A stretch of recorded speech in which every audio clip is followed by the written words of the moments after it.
போகிறாங்களா, ரோட்டில் போகிறாங்கல்ல, ரோட்டில் போகையில் எந்த பெண்ணை பார்க்குறாரோ அந்த பெண் வந்து உடல் உறவு கொள்கிற மாதிரி இருக்குமா. அது நம்ம கொலுசு சத்தம் கேட்டுச்சான். அது வந்து பக்கத்தில் வர்ற மாதிரி இருந்துச்சு. நான் சொல்லலையே, எனக்கு பயமாக இருக்கு.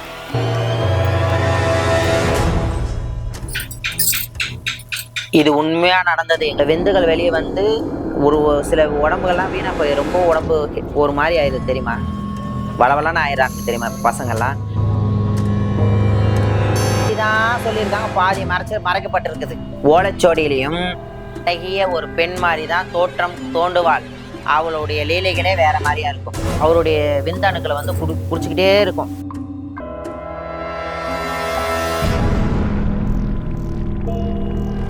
அனைவருக்கும் வணக்கம். ஓம் சக்தி ஆதி பராசக்தி, ஓம் சக்தியை மறுவரசி உங்கள் சிறப்பாக லட்சுமியமா வந்திருக்கேன். இப்ப என்ன பதிவுக்கு வந்திருக்கிறேன்னா,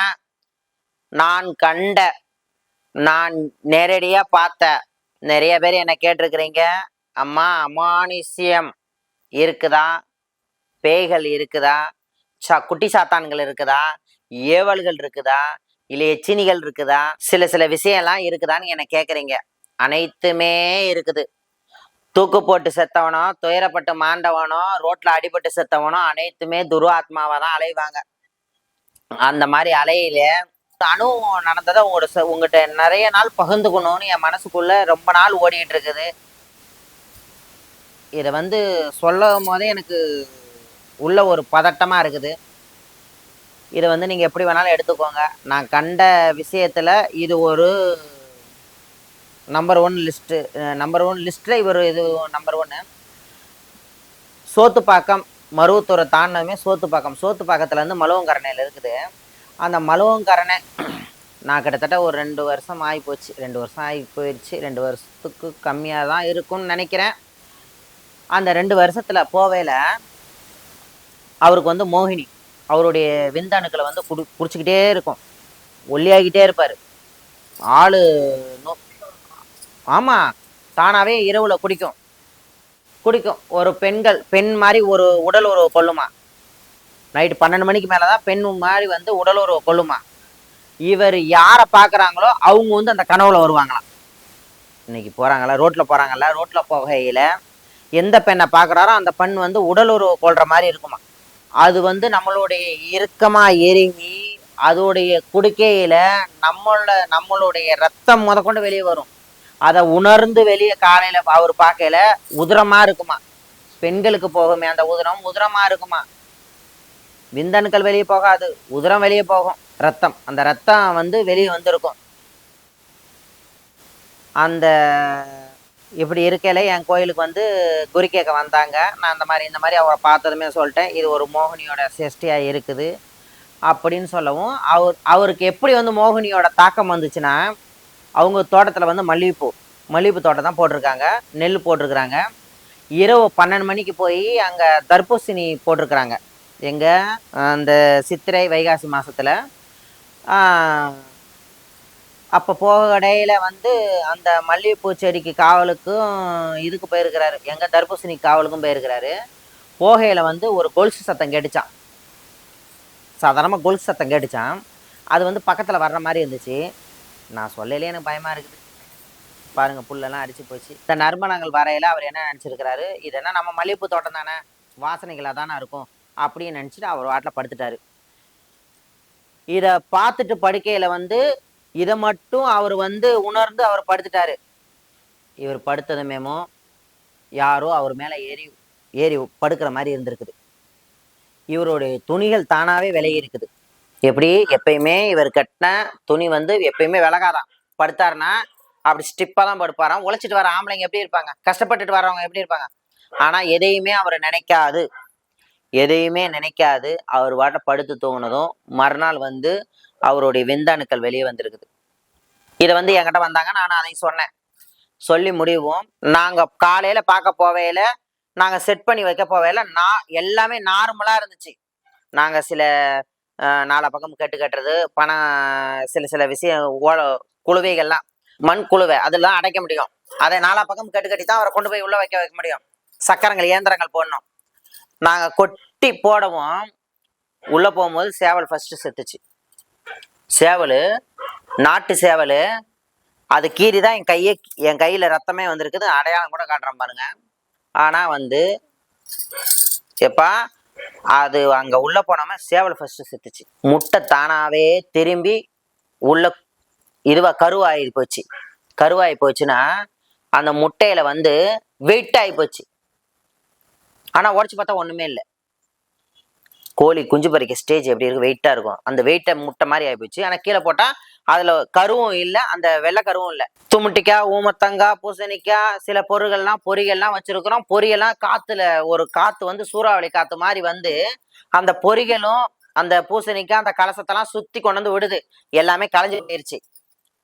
நானும் அவருடைய மனைவியும் அவருடைய உடன்பிறப்பவன் தான் போயிட்டான். எனக்கு உடம்பு சரியில்லை தலைவலிக்குன்னு போயிட்டாப்புல. நானும் என்னுடைய சிசியனும் அவங்களுடைய மனைவி 4 பேர் தான் நாங்க நிக்கிறோம். ஒரு கருப்பு பூனை வந்துச்சு. ஒரு கருப்பு பூனை வந்துச்சு. வந்ததுமேமும் எங்களை 2 டைம் கராசம் அனுப்பிச்சு. நான் அதை பத்தி நான் உணர்ந்துக்கல. சரி காட்டு பூனையா இருக்கும் அப்படின்னு நினைச்சிட்டே உணர்ந்து கம்முன்னு விட்டுட்டேன். அதுக்கப்புறம் அந்த வவ்வால் வந்துச்சு பாரு. வவ்வால் பரட்டுன்னு பறந்துச்சு. என் முன்னாடி மூஞ்ச பக்கத்துல கிராஸ் ஆகி போனுச்சு. அந்த மலுவங்காரன் எல்லாம் நடந்துச்சு. இத்தனையும் நடந்துச்சு, உண்மையாக நடந்துச்சு. இதுக்கு ஆதாரமா அந்த ஊர்ல இருக்கிறவங்க இருக்கிறாங்க, நான் செஞ்சவங்க இருக்கிறாங்க. என்னமோ நான் செஞ்சவங்க மெயின் ரோட்ல உங்களுக்கு வீடு நான் கூட்டு போய் நிரூபிப்பேன். புரியுதா? நான் கண்டிப்பா நான் முறையில நிரூபிப்பேன். அந்த பூனை கிராஸ் ஆகி நாங்க இவரை கட்டையில அந்த பூனை வேகமா வந்து எங்களை பாய வர மாதிரி வந்து அவரை நோக்கி வந்து அவர் தலைமையில தட்டி விட்டு ஓடுனுச்சு. நான் கும்பிட்ற தெய்வம், நான் கொண்டு போன பொருள் எல்லாம் உண்மையான பொருளானு நாங்க தப்பிச்சு வெளியே வந்தோம். ஓடுறோம் அதே இடத்துல தான் நிக்கிறோம். எங்கெல்லாம் நகர முடியல. ஓடுறோம்ப்பா, ஆனா அதுக்குள்ளதான் சுத்தி வரோம். எங்க சுடுகாடு, எரிமேடை, கொஞ்ச தூரம் போனா மலுவங்கரண அந்த மெயின் ரோடு. பக்கத்திலே என்ன இருக்கு தெரியுமா? அந்த டிவிஎஸ் கம்பெனி இருக்குது. டிவிஎஸ் கம்பெனி, மலுவங்கரண டிவிஎஸ் கம்பெனினா உலகமே தெரியும். அந்த டிவிஎஸ் கம்பெனிக்கு பக்கத்திலே இருக்குது. நாங்க வந்து அதை சுத்தி தான் வரோம். ஆனா நான் எங்களால வெளியே போக முடியல.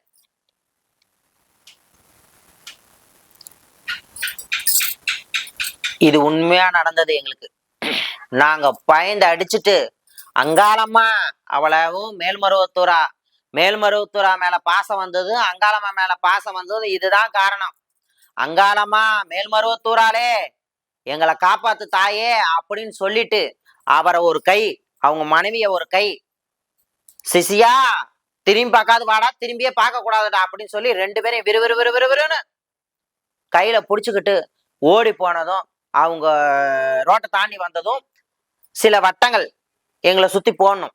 என்னுடைய காலால வட்டங்கள் விட்டுட்டு, அது வரைக்குமே அவருடைய சுயநலவு அவர்கிட்ட இல்லை. அதுக்கப்புறம் கூட்டு வந்து சில மந்திரங்கள் சொல்லி என்னுடைய குருநாதரை வர வச்சு சில வேலைப்பாடுகள் பண்ணதுக்கு அப்புறம் தான் அந்த மோகினி அவங்களை விட்டு போனுச்சு. தெரியுமா? பிடிச்சது மோகினி. இது வைக்கிறது இல்லப்பா. மோகினி வந்து ஒரு தெய்வம், ஒரு ஏவல் தெய்வம். அந்த ஏவல் தெய்வத்துக்கு வந்து மல்லிகைப்பூ மட்டும்தான் பிடிக்கும்.